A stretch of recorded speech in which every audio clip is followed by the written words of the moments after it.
جس میں انسان کے بدن کو مشقت تکلیف ہوتی ہے، زیادہ نہیں، مختصر طور پہ صحیح نماز ہے اور روزہ ہے۔ دوسری عبادت مالی ہے، زکوٰۃ ہے۔ تیسری عبادت مالی ہے، عبادت بدنی اور مالی ہے، حج بیت اللہ۔ تو آج ہماری گفتگو کا عنوان ہے عبادت بدنی میں نماز۔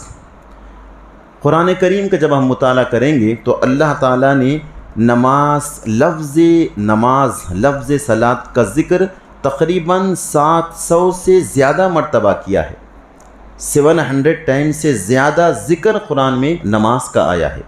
اس کے بعد 100 سے زیادہ مرتبہ تاکید کے ساتھ اہل ایمان کو حکم دیا گیا کہ تم نماز ادا کرو۔ نماز اللہ تعالیٰ کی ایسی عبادت ہے، تمام عبادتوں میں افضل ترین عبادت نماز ہے۔ تمام عبادتوں میں افضل ترین عبادت نماز ہے، اور اس میں ہر کوئی بالعموم شامل ہے، کوئی اس سے مستثنیٰ نہیں ہے۔ اس کے علاوہ جو دوسری عبادتیں ہیں اگر ہم اس پر غور کریں تو اس میں بہت سارے لوگ مستثنیٰ ہو جاتے ہیں، الگ ہو جاتے ہیں۔ مثال کے طور پر روزہ ہے، اگر کوئی بیمار ہے، اگر عورتیں ہیں حالت ایام میں ہیں تو ان کو اس وقت اجازت دی گئی ہے کہ اب تم یہ عبادت نہ کرو۔ اسی طرح زکوٰۃ ہے، ہر مسلمان پر زکوٰۃ فرض نہیں ہے، اس مسلمان پر زکوٰۃ فرض ہے جو صاحب نصاب ہے، مالدار ہے، غریبوں پر زکوٰۃ فرض نہیں ہے، تو غریب مسلمان اس سے الگ ہو گئے۔ حج بیت اللہ بھی ہر مسلمان پر فرض نہیں ہے، وہی شخص جو وہاں تک پہنچنے کے اخراجات برداشت کر سکتا ہے، صحت مند ہے، راستہ بھی محفوظ ہے، اس پر حج بیت اللہ فرض ہے۔ اگر ہم دیکھیں تو تقریباً 100 میں 70% مسلمان الگ ہو گئے ان عبادتوں میں۔ لیکن نماز ایسی عبادت ہے کہ عورت ہو، مرد ہو، صحت مند ہو یا بیمار ہو، بیمار پر بھی نماز فرض ہے۔ کیوں؟ کھڑے ہو کر نہیں پڑھ سکتے تو بیٹھ کے پڑھیے، آپ بیٹھ کے بھی نہیں پڑھ سکتے، آپ لیٹ کے پڑھیے، لیٹ کے بھی ہم کچھ بھی حرکت نہیں کر سکتے، اشارے سے پڑھیے، اشارہ بھی نہیں کر سکتے، بالکل جسم کوما کی حالت میں ہے تو ایسی حالت میں پھر نماز معاف ہے۔ تو نماز ایسی عبادت ہے، اس میں ذرہ برابر بھی مستثنیٰ نہیں ہے، اور نماز کے اندر بہت ساری سہولتیں دی گئی ہیں۔ اگر مثال کے طور پہ زکوٰۃ ہے، اگر کسی کے پاس زکوٰۃ کی مقدار کی رقم نہیں ہے تو اس کو آدھی زکوٰۃ نکالو نہیں کہا جائے گا۔ اگر کسی کے پاس حج بیت اللہ کے لیے مثلاً اس زمانے میں اگر 8 لاکھ روپے ہو رہے ہیں، اگر کسی کے پاس 4 لاکھ ہے تو تم آدھا حج کرو نہیں فرمایا جائے گا۔ مکمل نماز کے علاوہ جتنی عبادتیں ہیں یا تو مکمل کی مکمل فرض ہیں یا مکمل کی مکمل معاف ہے، لیکن نماز ایسی عبادت ہے جس میں آپ کو ادا کرنا ہی ہے۔ اگر رکوع سجدہ نہیں کر سکتے بیٹھ کے کرسی پہ پڑھیے، وہ بھی نہیں کر سکتے آپ لیٹ جائیے، اشارے سے پڑھیے، اشارے سے بھی نہیں پڑھ سکتے تو پھر معاف ہے۔ تو عبادتوں میں افضل ترین عبادت نماز ہے، اس کی ایک یہ بات ہوئی۔ دوسری تمام جو عبادتیں ہیں وہ زمین پر فرض ہوئی، زکوٰۃ زمین پر فرض ہوئی، حج زمین پر فرض ہوئی، حج بیت اللہ کی فرضیت کا حکم زمین پر آیا، لیکن نماز وہ عبادت ہے جسے اللہ نے آسمانوں پر فرض کیا۔ ہم معراج کے موقع پر سنتے ہیں کہ اللہ کے حبیب صلی اللہ علیہ وسلم جب معراج کی شب 7 آسمانوں، جنت دوزخ کا مشاہدہ کر کے رب کی بارگاہ میں حاضر ہوئے، اللہ تعالیٰ سے راز و نیاز میں گفتگو ہوئی تو اللہ تعالیٰ نے اپنے نبی کو امت کے تحفے کے طور پر نماز عطا فرمائی۔ اے نبی، آپ کی معراج یہ ہے کہ آپ ہمارے عرش تک آئے، اب آپ کو آپ کی امت سے بہت محبت ہے، ہم آپ کی امت کے لیے بھی ایک تحفہ دیتے ہیں، یہ نماز ہے۔ آپ کی امت کی معراج نماز میں ہے، آپ کی معراج یہاں تک آنا ہے، آپ کی امت کی معراج نماز میں ہے۔ 50 نمازیں فرض ہوئی، پھر آہستہ آہستہ 5 رہ گئی ہیں۔ نماز اسلام کا رکن اعظم ہے، یعنی سب میں بڑا رکن ہے۔ احادیث میں آیا ہے کہ حضور نے فرمایا ایک مسلمان کا مسلمان ہونا نماز ہی کی وجہ سے ہے۔ اگر کوئی مسلمان ہے نماز نہیں پڑھتا ہے تو پھر مسلم غیر مسلم میں کوئی فرق نہیں رہ جاتا۔ دیکھیے آپ، وہ بھی ہماری طرح لباس پہنے ہیں، ان کا بھی لائف سٹائل ہماری طرح ہے، ان کے پاس بھی گاڑیاں ہیں، چپل ہے، کپڑے ہیں، اسی طرح جو ہم پہنتے ہیں۔ اگر ہم نماز نہیں پڑھتے ہیں تو پھر ان میں اور ہم میں کوئی فرق نہیں ہے۔ تو الفارق بین الکفر والایمان نماز ہے۔ اسی لیے حضور صلی اللہ علیہ وسلم نے ارشاد فرمایا کہ سب سے پہلے قیامت کے دن نماز کا سوال ہوگا۔ بندہ نام اعمال لے کر اللہ کی بارگاہ میں حاضر ہوگا، تو سب سے پہلے رب فرمائے گا کہ اس کی نمازوں کو کاؤنٹ کرو، اس کی عمر کیا ہے، مثلا 50 سال زندگی گزار کر آیا، بالغ کب ہوا تھا، 15 سال کی عمر میں بالغ ہوا تھا، تو 35 سال کی نمازوں کو کاؤنٹ کرو مکمل ہے یا نہیں ہے۔ پہلے نماز سے شروع ہوگا، اگر نمازیں مکمل ہیں تو پھر دوسرا معاملہ شروع ہوگا، نمازیں مکمل نہیں، یہیں پھنس گئے ہیں تو اب تمام چیزوں میں پھنسنا پڑے گا۔ اسی لیے حضور نے فرمایا نماز وہ عبادت ہے جو سب سے پہلے فرض ہوئی، نماز وہ عبادت ہے جو سب سے پہلے قیامت کے دن اس کا سوال کیا جائے گا۔ حضور اکرم صلی اللہ علیہ وسلم نے ارشاد فرمایا من اقام الصلاۃ فقد اقام الدین، جس نے نماز کو قائم کیا اس نے دین کو قائم کیا، ومن ترک الصلاۃ ہدم الدین، جس نے نماز کو چھوڑ دیا اس نے دین کو منہدم کر دیا۔ تو ایک مسلمان کا مسلمان ہونا اس کی پہچان نمازی سے ہے۔ پہلے کے بزرگان دین کوئی مسئلہ ہوتا کہ بھائی ان کے بارے میں معلوم نہیں ہو رہا ہے کہ یہ صاحب مسلمان ہے یا نہیں ہے، تو کہتے کہ 24 گھنٹے ان کے ساتھ رہ کے دیکھو، 24 آورس ان کے ساتھ سپینڈ کرو، اگر یہ نمازوں کے اوقات میں نماز پڑھتے ہیں تو ان کے ایمان کی گواہی دو، اگر نمازیں نہیں پڑھ رہے ہیں تو ان کے ایمان کی گواہی نہیں ہے۔ حضور نے ارشاد فرمایا من ترک الصلاۃ متعمدا فقد کفر، جس نے جان بوجھ کر نماز کو ضائع کیا اس نے کفر کیا۔ اتنی بڑی بات کہی، ہمارے پاس یہ زمانے میں کوئی اہمیت ہی نہیں ہے نماز کی، خاص طور پر نوجوان نسل میں۔ ہاں نماز اب عورتوں میں یہ سمجھا جاتا ہے کہ بوڑھی ہونے کے بعد عورتیں نماز پڑھتی ہیں، ہماری نوجوان بچیوں میں بھی یہ خیال ہوتا ہے کہ بھائی ہم تو ینگ ہیں، ہمارے اوپر نہیں ہے، وہ سمجھتے ہیں کہ پردہ کرنا بوڑھی عورتوں کے لیے ہے، نماز تلاوت روزہ بوڑھی عورتوں پر ہے، نہیں ہے۔ نماز اس چمڑی پر فرض ہے، بزرگوں نے فرمایا ہے اس چمڑی پر نماز فرض ہے، جب تک اس چمڑی میں روح ہے نماز معاف نہیں ہے۔ تو نماز کے لیے بوڑھا ہونا جوان ہونا نہیں ہے، اسی لیے حضور نے فرمایا بچے جب 7 سال کی عمر کو پہنچ جائے تو نماز کی پابندی کرواؤ، مسجدوں میں لے کر آؤ۔ گرچہ آج بچے ہیں کھیل رہے ہیں کود رہے ہیں لیکن وہ سمجھ جائیں گے آگے، ان کی عمر ہی کھیل کودنے کی ہے، ان پہ زبردستی نہیں کر سکتے، نہیں بھی کرنا چاہیے۔ 10 سال کے جب بچے ہو جائیں نماز نہ پڑھے تو مارنے کا حکم دیا حضور نے، اب آپ ان کو مار سکتے ہیں، کیوں؟ بالغ ہونے سے پہلے نماز کے پابند ہو جائیں۔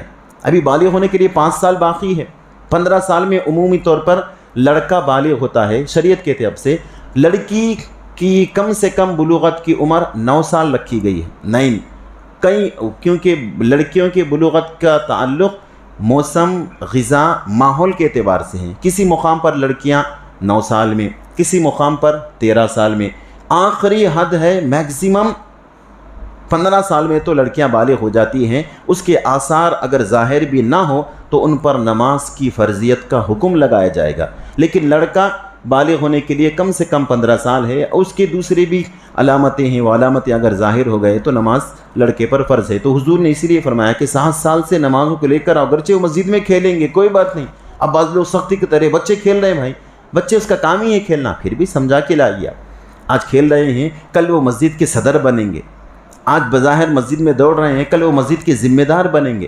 مسجدوں میں بچوں کو ہم نہلائیں گے تو ان کو عادت کیسے ہوگی؟ بچوں کا کام ہے کھیلنا، ذرا صبر کرنا سمجھانا۔ تو الغرض حضور اکرم صلی اللہ علیہ وسلم نے ارشاد فرمایا نماز کی مثال کیسی ہے ہمیں معلوم ہے؟ حضور نے صحابہ سے پوچھا، فرمایا یا رسول اللہ، آپ نے فرمایا اگر تمہارے گھر کے سامنے ایک نہر بہہ رہی ہے، اس نہر سے روزانہ اگر آپ 5 مرتبہ پانی نہائیں تو کیا آپ کے جسم پر کچھ میل رہتا؟ نہیں رہتا یا رسول اللہ۔ اسی طرح اگر کوئی مسلمان 5 نمازیں ادا کرتا ہے تو اللہ تعالیٰ اس کے پورے گناہوں کو مٹا دیتا ہے۔ اور ایک حدیث میں حضور نے فرمایا الصلوات الخمسۃ والرمضان الی الرمضان والجمعۃ الی الجمعۃ والعمرۃ الی العمرۃ، ایک نماز سے دوسرے نماز کے درمیان کا وقفہ، ایک جمعہ سے دوسرے جمعے کے درمیان کا وقفہ، ایک رمضان سے دوسرے رمضان کے درمیان کا وقفہ، یہ دونوں گناہوں کا کفارہ ہے۔ اگر کسی نے نماز فجر ادا کی ہے، انجانے میں اس سے کوئی گناہ ہوئے ہیں، زبانی گناہ ہیں، آنکھوں کے گناہ ہیں، کانوں کے گناہ ہیں، بڑے گناہ نہیں ہوئے چھوٹے گناہ ہوئے ہیں، نماز ظہر ادا کرتے ہی پورے گناہ ڈیلیٹ معاف ہو جاتے ہیں نماز کی برکت سے۔ نماز کی یہ شان ہے، تو ہم کو خبر بھی نہیں ہوتی، ہمارے گناہ اللہ تعالیٰ معاف فرما دیتا ہے۔ نماز کے بارے میں حضور صلی اللہ علیہ وسلم نے مثال دے کر فرمایا کہ ایک راستے سے حضور گزر رہے تھے، ایک درخت کو دیکھا کہ سوکھ گیا تھا،